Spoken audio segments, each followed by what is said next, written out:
Hey folks, how's it going? Just 3 weeks ago, there was a big battle between Republicans and Democrats to pass a $1.7 trillion omnibus budget for the United States government for the year for 2023. That budget was supposed to carry us through and fund everything that we need to fund for the year. But again, that was just 3 weeks ago. Here it is, not even a month later, the White House is calling for more debt. This article comes from The Hill. It says, White House calls for debt ceiling hike without conditions. So essentially what they're saying here is we don't have enough debt as a country. 31 billion, or was it 31 trillion, is not enough debt. We need more. We need more money. We need to borrow more money. We need more to create more debt in this country. That's essentially what they're saying here. But anyway, this article, the White House on Friday called for the debt limit to be raised without conditions, laying down a marker ahead of what is likely to be a bruising fight with House Republicans in the coming months. We believe when it comes to the debt limit, it has been done in the bipartisan way over the years and decades, and it should be done in a bipartisan way. And it should be done without conditions. That is important here, Press Secretary Karine Jean-Pierre said. Jean-Pierre's comments came shortly after Treasury Secretary Janet Yellen wrote to Speaker Kevin McCarthy to warn the U.S. is projected to reach its roughly $31.4 trillion borrowing limit in less than a week. And the department would have to soon begin taking extraordinary measures to buy time for Congress to avoid a default. Those measures would likely buy lawmakers until early June to reach a deal, Yellen said. Republicans are expected to use the looming debt default to try to secure cuts or reforms to government spending. A push among several conservatives for promised spending cuts was central to the fight last week over electing McCarthy Speaker, though many in the GOP have tried to distance themselves from talks of cutting Social Security or Medicare, two popular programs. But Jean-Pierre has been clear that the White House is not interested in engaging in those discussions, and any such proposals that pass the GOP-controlled House are unlikely to go through the Democratic-controlled Senate. White House officials have warned that a U.S. default would have catastrophic consequences for the economy. This is not political gamesmanship, Jean-Pierre said. This should be done without conditions, and that's how we see this process moving forward. She added that there are no current discussions about eliminating the debt limit entirely, something for which Yellen has previously advocated. Lawmakers last voted to raise the debt ceiling in December of 2021, with a measure that passed the then Democrat House on a largely party line basis. I'm not going to read the rest of it, but here's the thing. We as a country have $31 trillion in debt. Right now. It's the most debt we've ever had. They're saying they want more debt. We need more just to keep the country functioning. They're not willing to talk about cuts to anything. Let's put this in layman's terms. If you're the average Joe Schmo citizen out there, and you're facing bankruptcy, you don't go to a bank and demand more money, because that's just going to dig you deeper in debt. And the bank certainly isn't going to give you more money because you can't even pay for what you've already borrowed. And giving you more money would just be stupid. It would be financially stupid to do that. So a bank wouldn't even do that for the average citizen. The only way that you can dig yourself out of that hole is, as I've said in the past, cut spending, eliminate any unnecessary spending, increase revenue. Those are things you have to do. You've got to do something, and those are the only things that you're capable of doing. But with the government, they can say, "Oh no, we'll just borrow more money," since we're in control of everything that produces the money. Since we're in control of the mechanism to produce money, We'll just produce more whenever we want it. We'll borrow more whenever we want it. This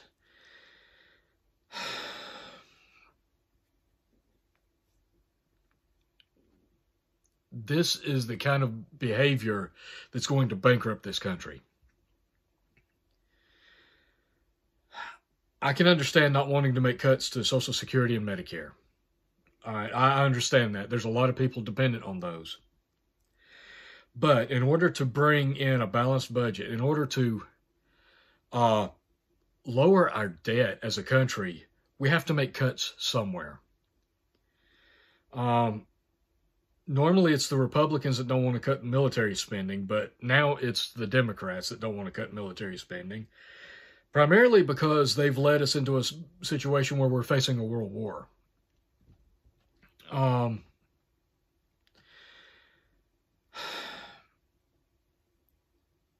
Republicans understandably don't want to touch Social Security and Medicare. But somewhere in all of this mess, at some point, the government has to stop and think, okay, to prevent full economic collapse, to prevent bankruptcy, so to speak, on a national level, we have to get our spending under control. Now, you can leave Social Security alone. You can leave Medicare alone. That's still, you can even leave defense alone. But that still leaves a lot of areas where you can cut spending. But as this article said, Democrats don't want to hear it. And it can be twisted and it can be flipped to make it seem like the Republicans are only out for the rich or what have you. And I don't really care, because at this point, both parties are using this as a power play. They've proven that over time. And one party is essentially driving the car towards a cliff with the gas pedal all the way down to the floor. The other party is driving towards the same cliff, but they're only doing about 80 miles an hour. So both parties are leading us in the same direction. Whether you want to admit that or not, both parties, because of the political gamesmanship, as was mentioned in the article, both parties are leading us to the same destination. One party is just going faster than the other. They're just going about it in two different ways, but the destination is the same. We cannot, as a country, keep increasing our debt limit anytime we feel we just need more money. Handing out trillions of dollars here, trillions of dollars there, sending trillions of dollars to every country on the globe, particularly countries that hate our guts, giving everybody everything for free. We can't keep doing this without eventually paying the price for it. At some point, the bill is going to come due. At some point, they're not going to be able to kick this can down the road any further. They're not going to be able to print their way out of it. They're not going to be able to borrow their way out of it. They're not going to be able to manipulate the numbers and squeeze their way out of it like they have been in the past. Whether they do that this time or not, I don't know, but at some point, this train wreck is going to happen. If you can't see that, I'm talking to a brick wall. I'm sorry. It's as simple as that. If you can't see the danger of $31 trillion in debt is not enough debt for this country, that we need more debt, and as some in our government would say, we need to eliminate the debt ceiling completely.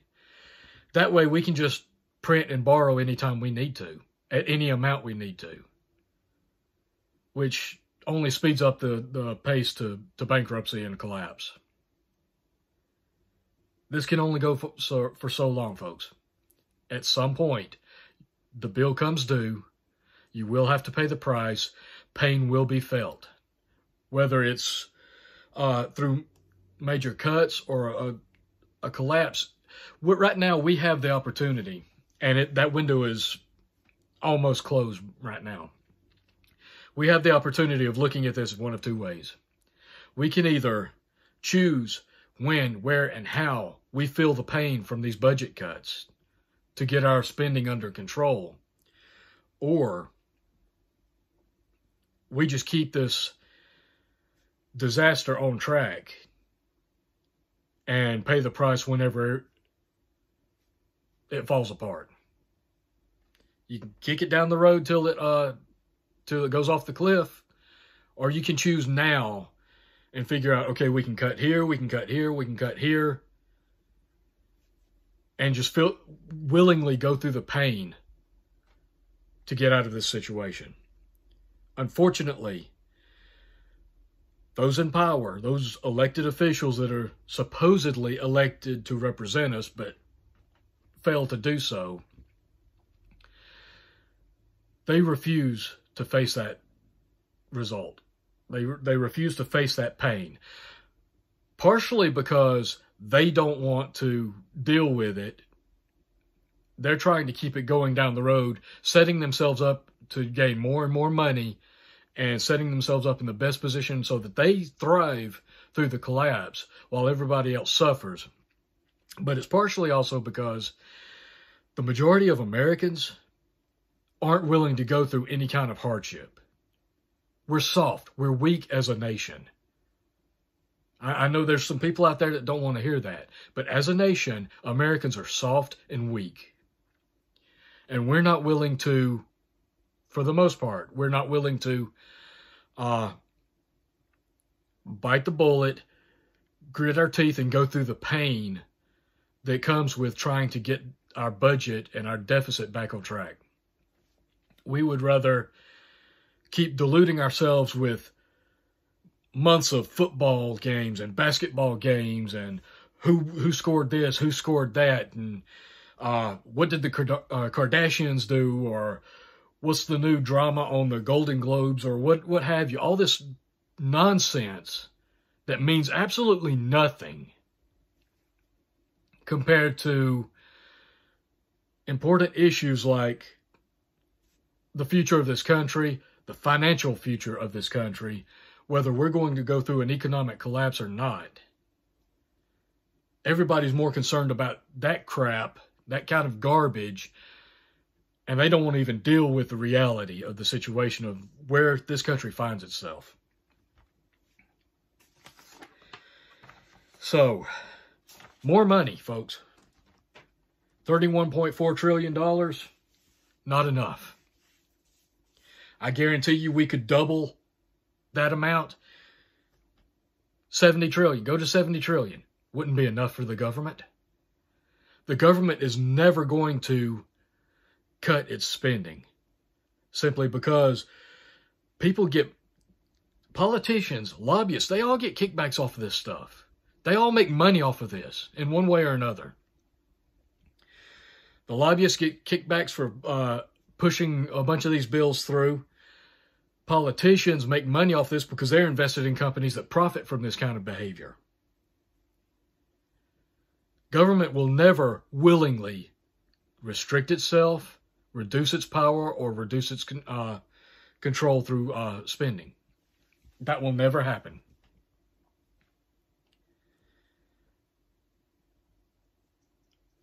The only thing that's going to happen, they're going to keep doing this. They're going to keep driving towards this cliff that we're facing. And I can't say when we're going to go off this cliff because nobody really knows. It just depends entirely on the level to which they're able to continue to manipulate everything to keep it running. But folks, I'm telling you that the wheels are shaking on the car. The steering wheel is doing this number. And that cliff is coming towards us faster than you realize. We're running out of time. Government's not going to do anything. They're keeping it going as long as they can to set themselves up so that they can benefit from the fall.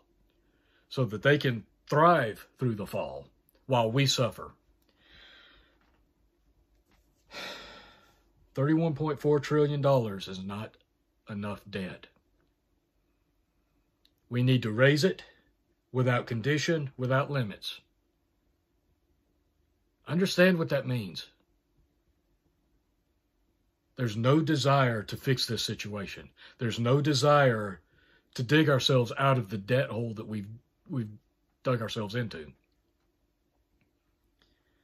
Getting out of debt, avoiding bankruptcy, digging out of bankruptcy as an individual requires hard work,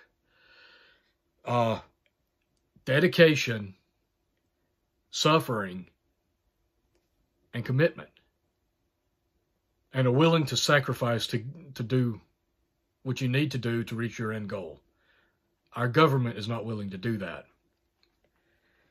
They'll do what they want to do while we suffer. The cliff is coming, folks. It's up to you to decide how you deal with this information. It's up to you to decide, I need to focus on these things to make sure that I'm set up so that when this thing does go off the cliff, when it does fall apart, I can at least take care of my family. I can at least take care of myself. The government doesn't care about you. They will not take care of you. They will not be there to take care of you. And if you expect them to be there to take care of you, you're part of the problem. It's as simple as that, folks. A lot of people don't like hearing the truth, but that's the truth. If you believe you don't have to do anything because the government will take care of you, you're part of the problem.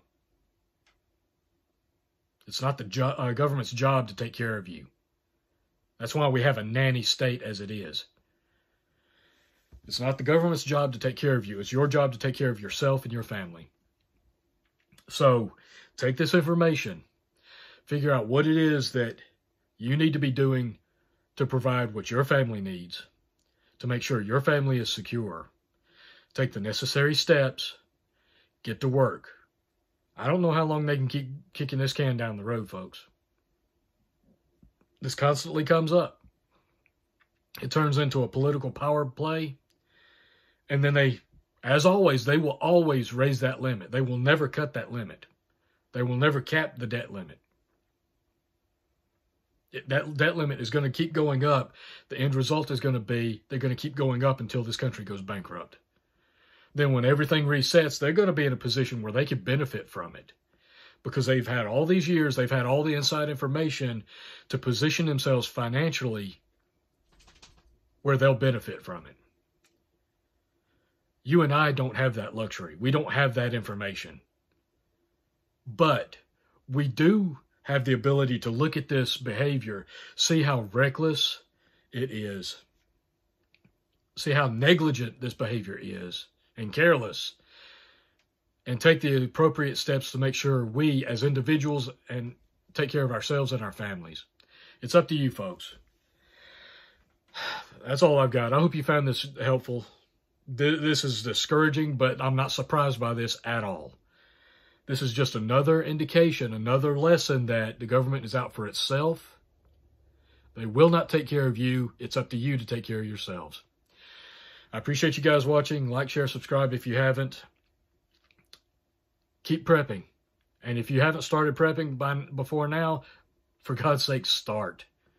You're running out of time. Keep prepping, stay safe, take care of yourselves and your families. And until next time, folks, I'll catch you later.